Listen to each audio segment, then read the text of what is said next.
Bismillahirrahmanirrahim. Assalamualaikum warahmatullahi wabarakatuh. Alhamdulillah. Alhamdulillahi rabbil alamin. Wa bihi nasta'in wa ala umuri dunya waddin. Asyhadu an la ilaha illallah wa la syarika lah. Wa asyhadu anna sayyidana wa maulana wa habibana Muhammadan abduhu wa rasuluh.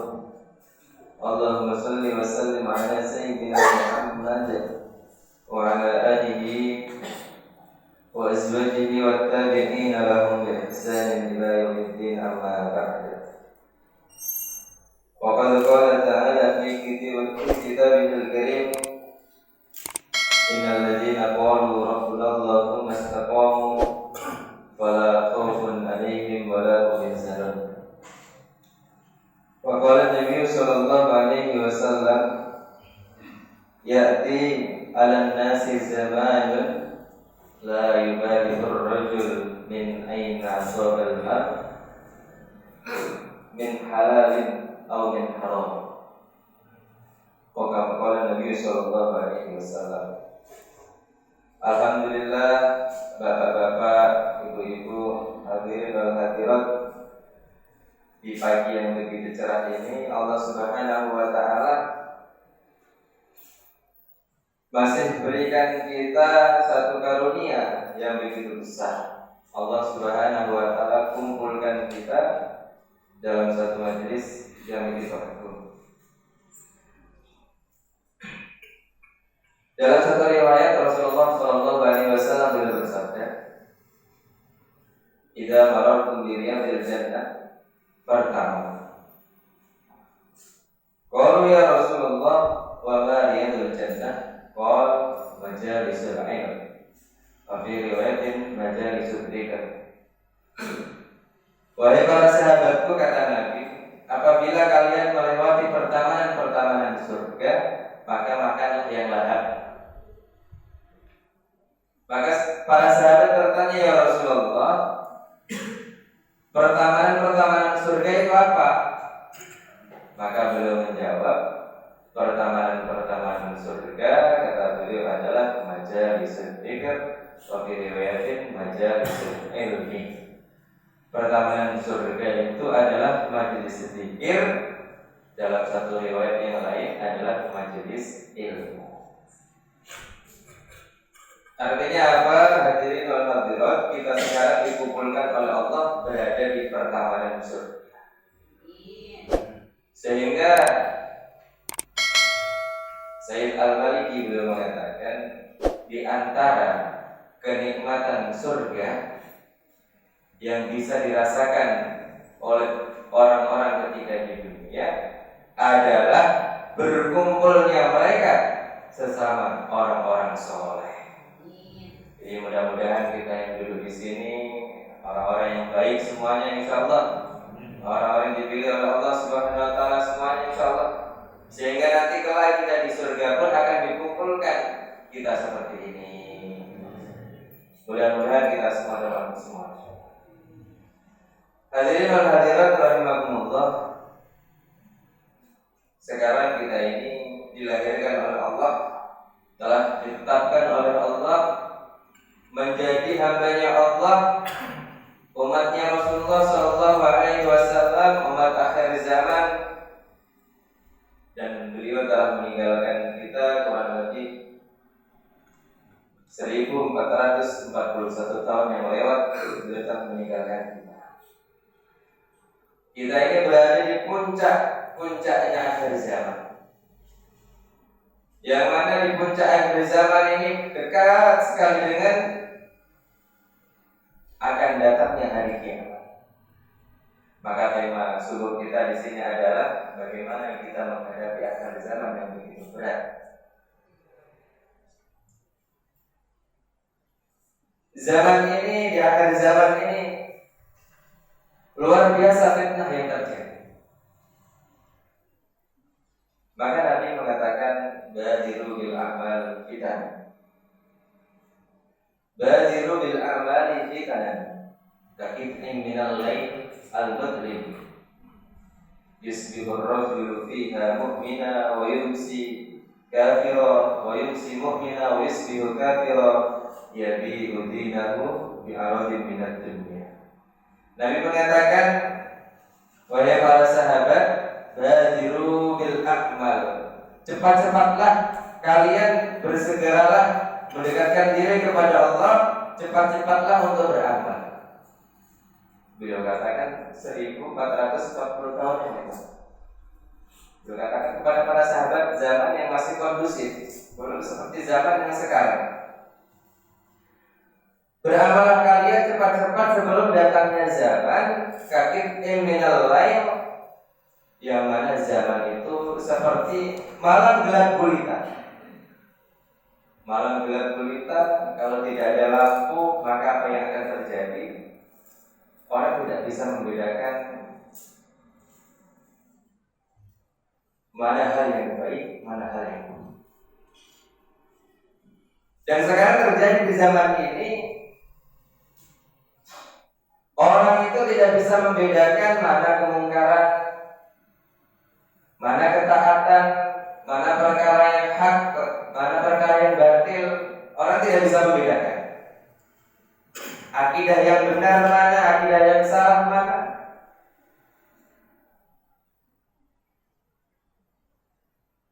Sehingga di akhir zaman yang begitu parah ini, orang yang hanya tahu beberapa hadis, hanya tahu beberapa ayat, hanya paham segelintir beberapa pemahaman agama, sudah berani bicara mengenai tafsir, sudah berani bicara mengenai akidah agama.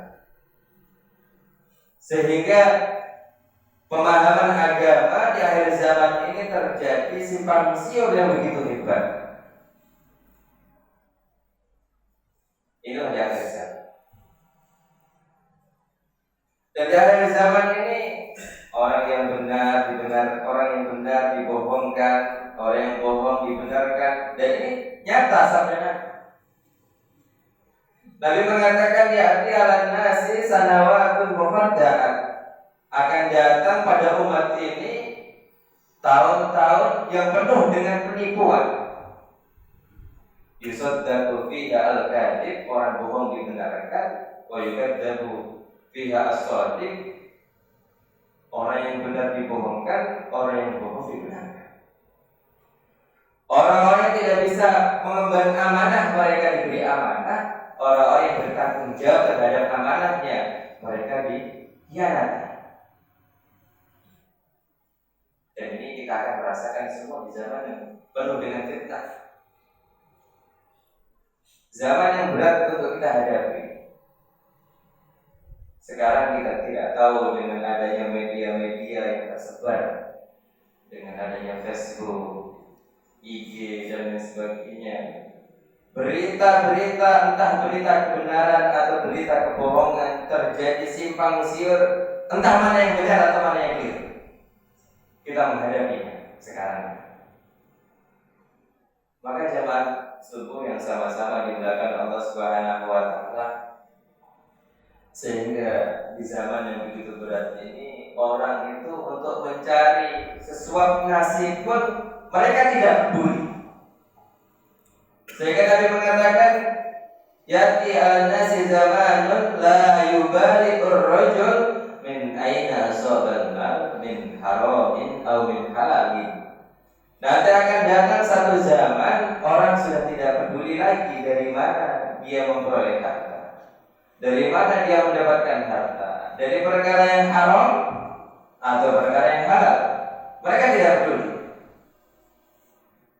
Zaman yang begitu dahsyat, sampai-sampai mereka mengatakan untuk mencari harta yang haram pun aja sulit, bagaimana dengan yang halal? Untuk mencari harta yang haram pun sulit, bagaimana dengan perkara yang halal? Padahal Nabi mengatakan, kullu lahmin nabata min haramin fannaru awla bihi. Orang yang tumbuh jasadnya dipenuhi dengan perkara-perkara yang haram, lari dari perkara yang haram, diasupi dengan perkara yang haram, Nabi mengatakan bandaru aula bihi, maka api neraka yang lebih layak untuk menyantap. Maka jamaah subuh yang sama-sama dimuliakan Allah Subhanahu wa taala, di akhir zaman ini Nabi mengatakan yabi udinahu bi aradin minad dunya. Orang itu menukar agamanya dengan harga yang begitu murah, sangat mudah. Orang yang lemah imannya ketika datang panggilan Allah, Allahu Akbar, Allahu Akbar, pas waktu seperti itu, warungnya laris, perdagangannya lancar, sehingga dengan mudahnya dia meninggalkan sholat. Dengan mudahnya dia meninggalkan sholat masih bisa nanti. Ini orang yang masih punya iman. Ini orang yang masih punya iman. Kalau orang memang betul imannya parah, seperti yang kita tahu, kalau kita melihat informasi seperti di Irian, di Papua, orang itu mengganti agamanya itu hanya dengan sekardus mie instan, hanya dengan beberapa kilo beras, hanya dengan beberapa rupiah uang, mereka berani mengganti agama mereka. Misionaris datang ke pelosok-pelosok dunia untuk menawarkan agamanya mereka dengan mengganti beberapa harta yang begitu murah. Mereka berani mengganti agama mereka.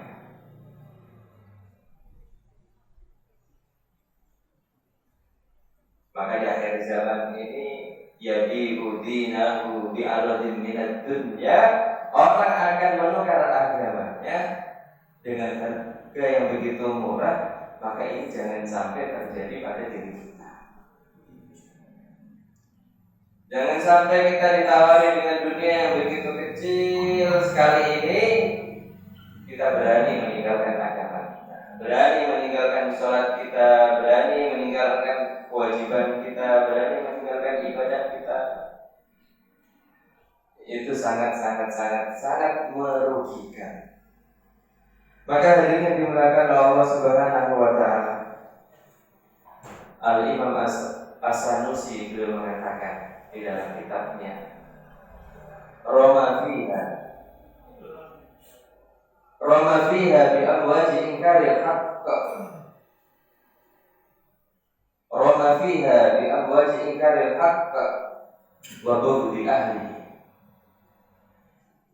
Maka nanti akan datang satu zaman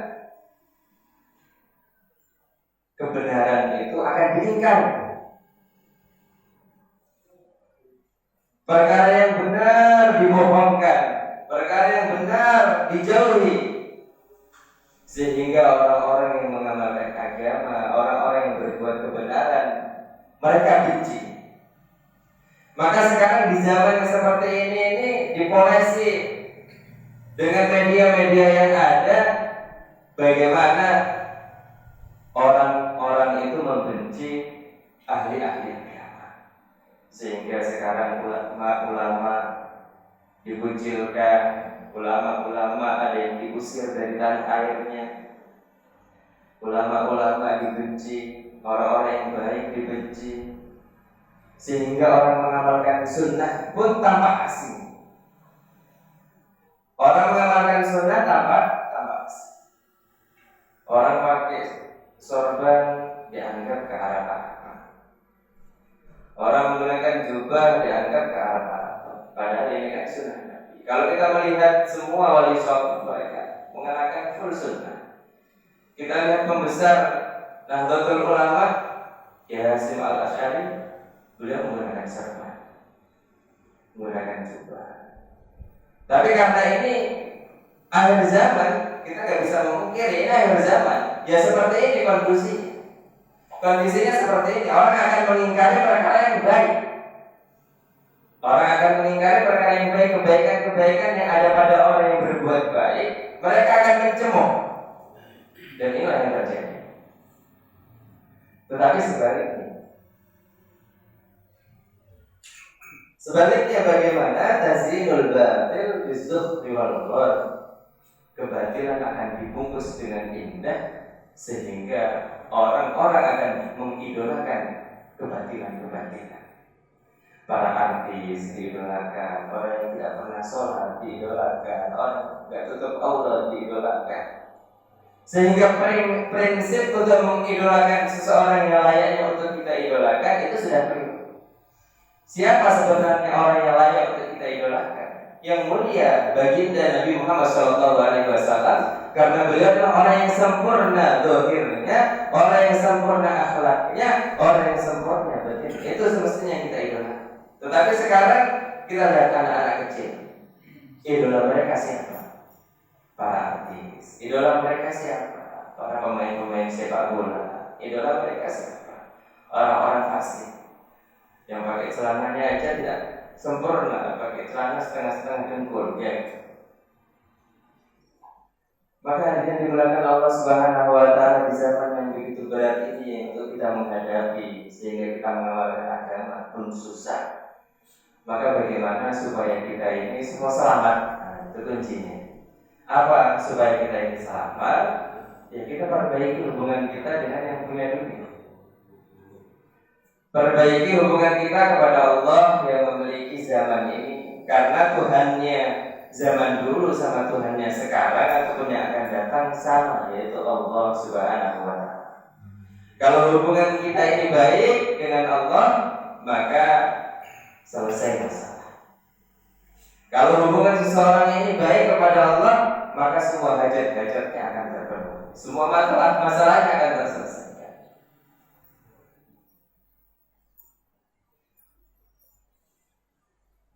Maka hari ini dimuliakan Allah Subhanahu wa Ta'ala.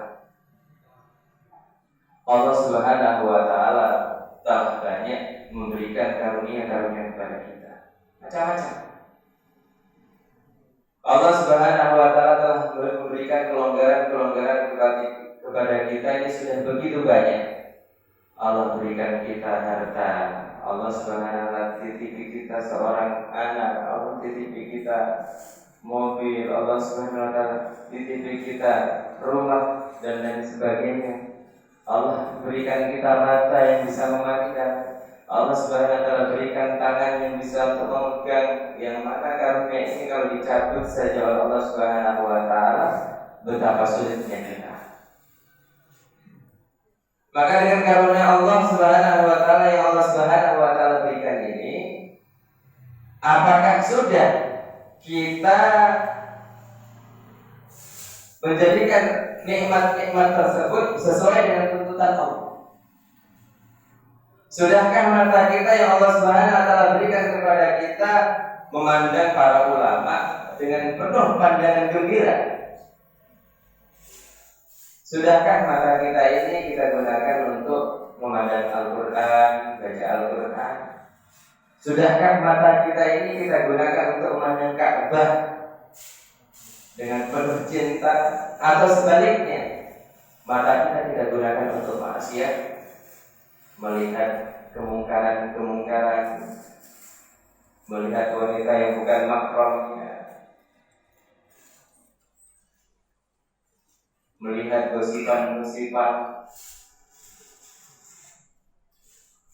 Maka hadirin dimuliakan Allah Subhanahu wa Ta'ala, hadirin wal hadirat yang sama-sama mengharapkan keridhaan Allah Subhanahu wa Ta'ala.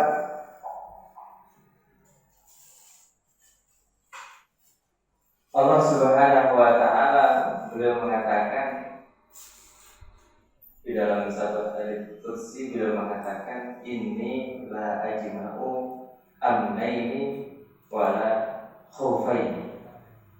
Aku tidak mengumpulkan untuk umat ini dua rasa aman dan dua rasa takut. Jadi ketika seorang hamba, ketika di dunia mereka merasa takut kepada Allah, maka nanti di akhirat Allah Subhanahu wa Ta'ala akan berikan rasa aman. Begitu juga sebaliknya, kalau ketika seseorang di dunia ini sudah merasa aman, tidak pernah takut kepada Allah, tidak pernah menangis untuk Allah, tidak pernah menangis karena Allah, maka nanti di akhirat dia akan merasakan kekhawatiran yang begitu dahsyat. Maka kita di dunia ini yang bermakna, yang punya arti adalah tangisan air mata kita. Kita diberikan mata oleh Allah Subhanahu wa taala, sudah ada yang 40 tahun, 50 tahun, sudah ada yang 60 tahun, bahkan sudah ada yang 80 tahun. Sudahkah mata kita ini pernah menangis karena Allah? Maka dalam kitab Mukasyfatul Qulub dikatakan nanti ketika terjadi huru-hara yang begitu besar di akhirat, yang mengerikan datangnya mahsyar, malaikat yang tampak besar, malaikat yang begitu besar, yang dikatakan sayapnya Jibril alaihissalatu wassalam saja ketika dibentangkan satu sayapnya akan menutupi ufuk timur dan ufuk barat, saking besarnya. Maka ketika di sana malaikat tampak besar, malaikat yang begitu besar tampak begitu kecil. Malaikat yang begitu besar tampak begitu kerdil.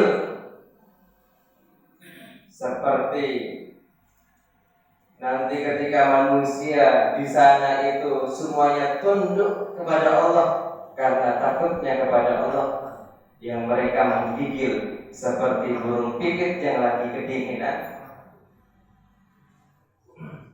Api neraka akan meluap-luap datang untuk mau menghabisi mereka. Maka ketika api datang kepada mereka dengan kobaran-kobarannya, maka orang-orang iman, orang-orang yang takwa kepada Allah, orang yang takut kepada Allah, maka mereka mengatakan bihaqqil musallin, bihaqqis shadiqin, bihaqqis shaimin, irji'i.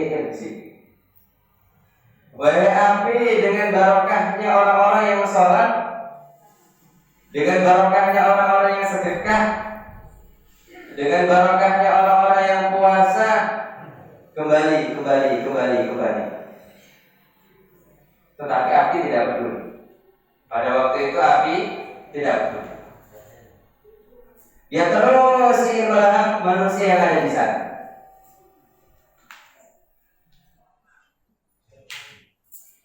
Maka pada waktu itu Jibril alaihissalatu wassalam beliau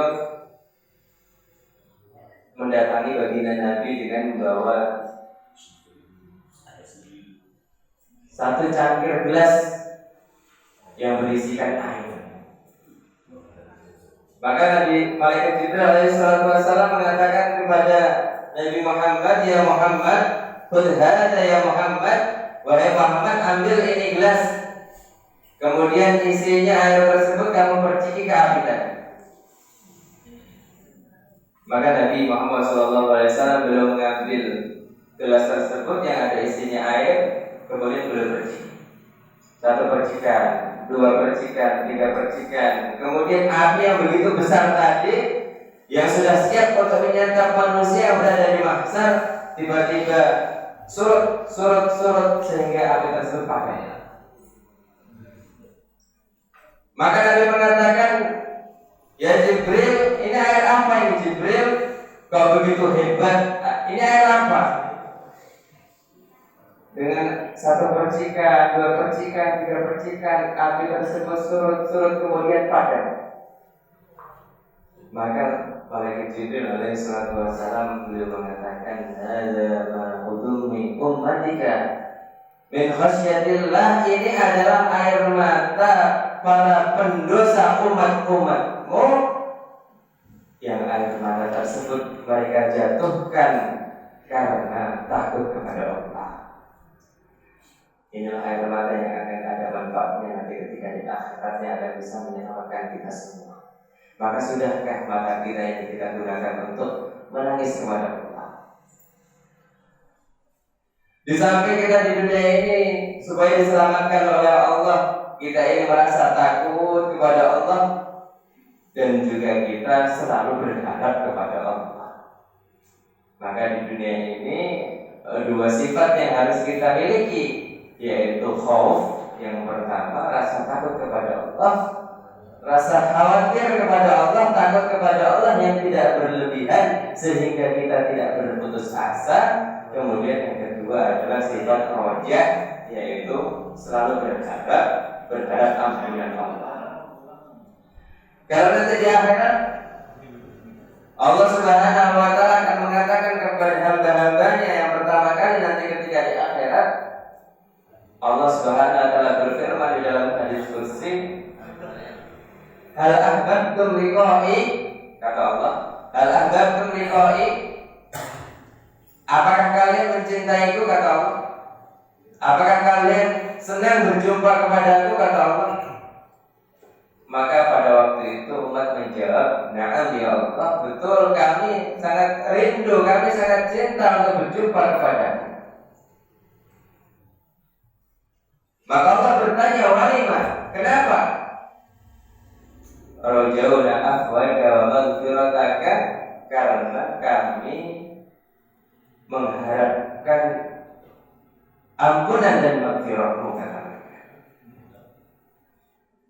Maka kata Allah Subhanahu wa Ta'ala, wajabat lakum maghfirati, sungguh wajib karena kalian mengharap ampunanku, maka akan aku ampuni dosa-dosa kalian. Maka antara rasa takut, rasa khawatir ini kita harus kumpulkan di dalam diri kita supaya kita nanti kelak di akhirat diselamatkan oleh Allah Subhanahu wa Ta'ala. Maka yang menjadi pertanyaan, ketika kita di dunia ini dipanggil oleh Allah Subhanahu wa Ta'ala, sudahkah kita ini cinta kepada Allah, memenuhi panggilan Allah? Ketika datang hayya 'alas shalah, hayya 'alal falah, sudahkah kita ini bergegas-gegas untuk menuju panggilan Allah? Atau kita bersantai-santai di rumah kita, bersantai-santai di kamar kita, bersantai-santai di kantor kita? Karena para ulama beliau mengatakan, orang yang ketika di akhirat mereka cinta, rindu untuk berjumpa kepada Allah adalah mereka ketika di dunia hal yang sama mereka lakukan, yaitu ketika mereka di dunia, mereka ketika datang panggilan Allah, ketika datang azan dikumandangkan, mereka cepat-cepat untuk menuju rumahnya Allah untuk mengerjakan perintah. Maka para ulama mengatakan orang yang akan menjadikan beban, sholat itu dijadikan beban. Ketika datang azan dikumandangkan, wah azan lagi, waktunya sholat lagi. Aduh, ini toko saya rame, warung saya rame, kantor saya ini masih banyak, meeting belum selesai. Menjadi beban, sholat menjadi beban. Maka para ulama mengatakan orang yang menjadikan sholat sebagai beban hidupnya, maka sangat kecil harapan ketika nanti di akhirat Allah Subhanahu wa Ta'ala suka untuk berjumpa kepadanya. Tetapi sebaliknya, ketika orang di dunia ini ketika azan dikumandangkan, dia rajin. Sebelum azan dikumandangkan, dia sudah sholat, sudah siap untuk ke masjid, sudah duduk dalam shaf untuk mengerjakan ibadah sunnah, kemudian mengerjakan ibadah wajib, kemudian zikir. Maka Allah Subhanahu wa Ta'ala nanti ketika di akhirat akan senang berjumpa kepada dia, sehingga apa yang akan Allah berikan kepada dia, maghfirah dan ampunannya. Maka hadirin yang dimuliakan Allah Subhanahu wa Ta'ala, di samping amalan-amalan zahir yang perlu kita perhatikan, sholat kita, ibadah kita, zakat kita, kemudian puasa kita, itu juga merupakan hal amalan-amalan yang penting. Tidak luput pula kita memperhatikan amalan-amalan batin. Maka dalam kitab Arba'in dikatakan rukun Islam itu ada 5. Yang pertama adalah syahadat. Yang pertama adalah syahadat, bersaksi bahwasanya tidak ada Tuhan yang berhak disembah selain Allah, dan yang mulia baginda Nabi Muhammad SAW adalah utusan Allah. Kemudian yang kedua sampai yang kelima adalah amalan-amalan badannya. Jadi amalan tiang Islam itu sendiri pun pokoknya itu, dasarnya itu amalan hati, yaitu amalan bersaksi. Kemudian yang kedua adalah amalan badan. Maka jangan kita meremehkan, sekecil apapun amalan kita itu jangan meremehkan. Maka diceritakan dalam satu kisah di Kedaulatan Utsmani, Turki Utsmani itu termasuk sejarah Islam yang memimpin umat ini yang paling lama. Kerajaan Islam yang paling lama, kurang lebih menguasai dunia ini 600-an tahun. Namanya Khilafah Utsmaniyah.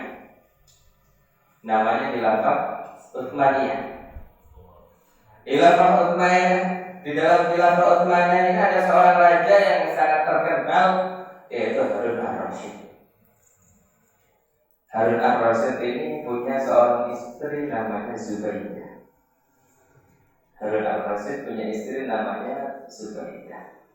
Dan Zubaidah ini terkenal di kalangan para ulama, orang-orang setelahnya, bahwa beliau ini adalah Ummul Muluk, ratunya para raja-raja. Karena Daulah Utsmaniyah ini raja-raja setelah Harun ar-Rasyid, maka tidak ada raja yang lahir dari Turki Utsmani waktu itu kecuali adalah anak keturunan daripada Zubaidah. Maka ketika terjadi perjalanan haji pada waktunya, orang dalam waktu kesusahan paceklik, susah hidup pada waktu itu, perjalanan pun susah ketika menempuh untuk ibadah haji, maka orang-orang itu hampir mati karena kehausan.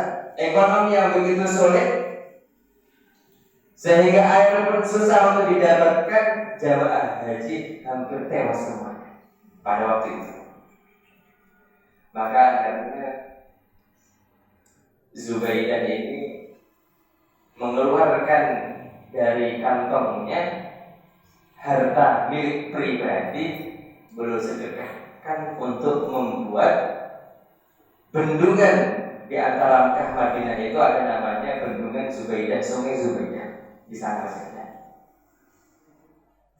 Beliau membuat itu akhirnya dengan pembuatan beliau itu, dengan jerih payah beliau, dengan uang pribadi beliau, akhirnya terbangunlah satu bendungan yang bisa menampung air, yang sekarang akhirnya menjadi sungai, yang akhirnya pada waktu itu orang haji tidak jadi kesulitan, akhirnya mudah untuk mendapatkan air pada waktu itu. Akhirnya jamaah haji terselamatkan sebab istrinya Harun ar-Rasyid ini, itu Zubaidah.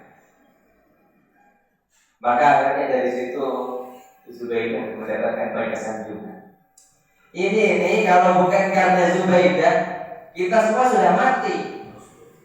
Kalau bukan karena Zubaidah ini, jamaah haji sudah porak-poranda, kata orang-orang. Sehingga mendapatkan sanjungan tahun berganti tahun, nama beliau masih tetap baru. Maka suatu ketika wafatlah Zubaidah ini.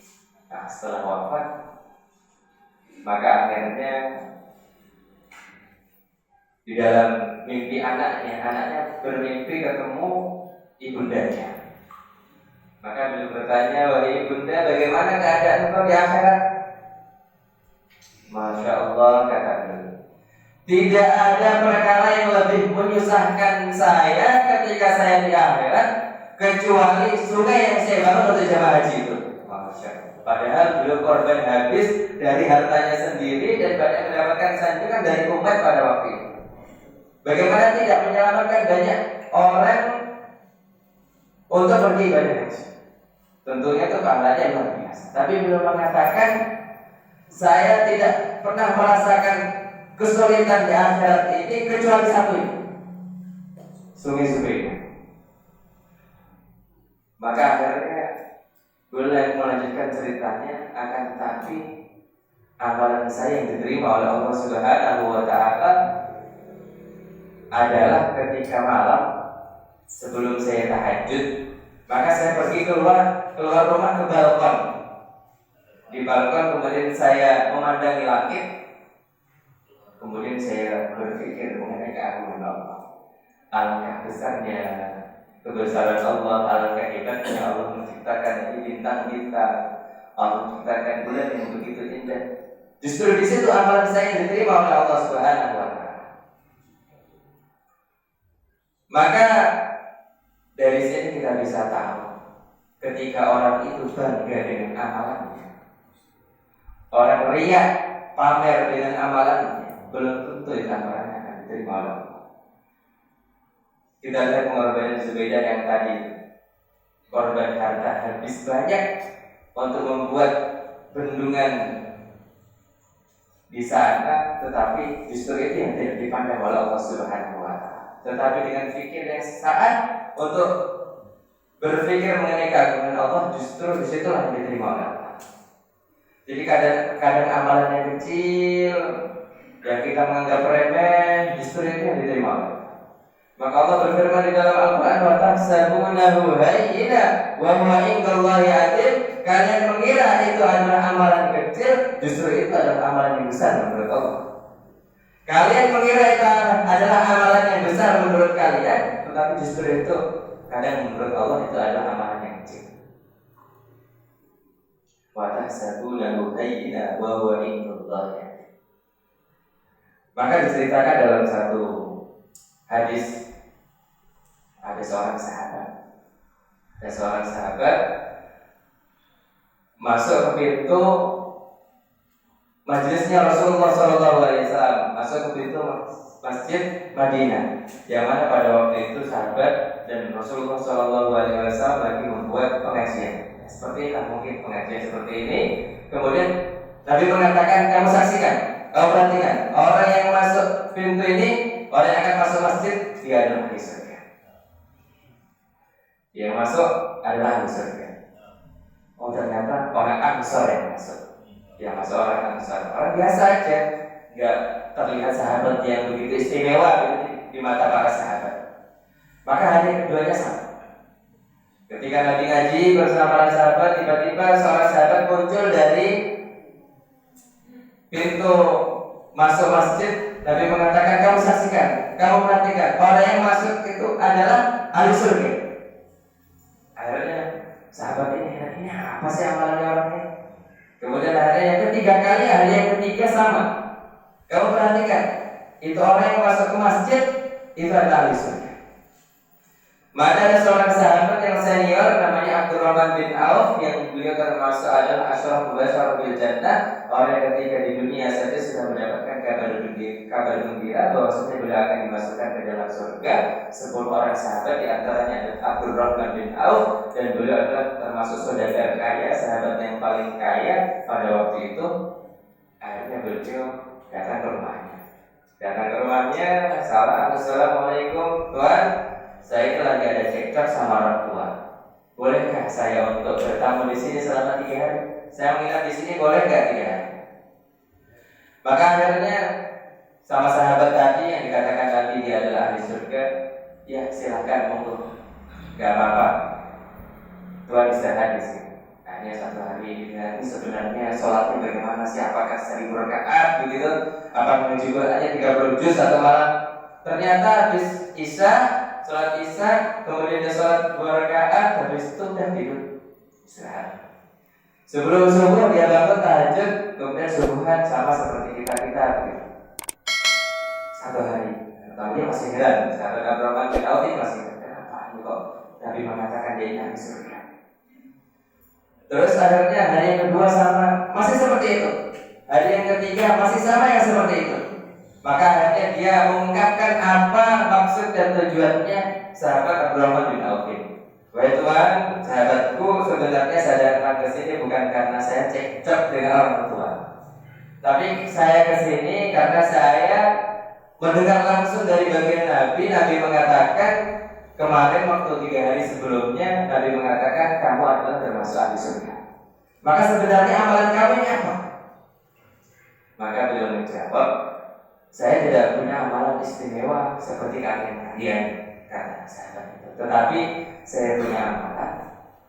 Kalau saya mau tidur, maka semua urusan saya yang dengan hamba-hamba Allah saya ikhlaskan semua. Saya punya masalah sama ini, ya Allah saya maafkan. Saya punya masalah sama ini, saya ikhlaskan. Saya punya masalah sama ini, saya maafkan. Karena dia mudah memaafkan.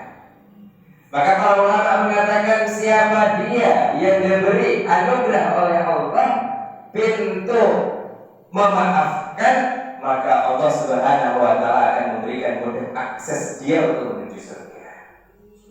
Maka mudah-mudahan kita semua di sini dilapangkan dada kita semua, mudah memaafkan terutama saudara-saudara kita yang sesama muslim, tetangga-tetangga kita, saudara-saudara kita. Dan ini amalan yang besar. Jarang orang yang bisa mengamalkan. Orang mau tidur, apa yang dia pikirkan? Yang dia pikirkan adalah memaafkan seluruh kesalahan orang lain yang pernah menyakiti dia. Maka insya Allah mungkin cuma ini yang bisa saya sampaikan. Ngaji sedikit, mudah-mudahan ada manfaatnya semua buat kita. Wabillahi taufiq wal hidayah. Assalamualaikum warahmatullahi wabarakatuh.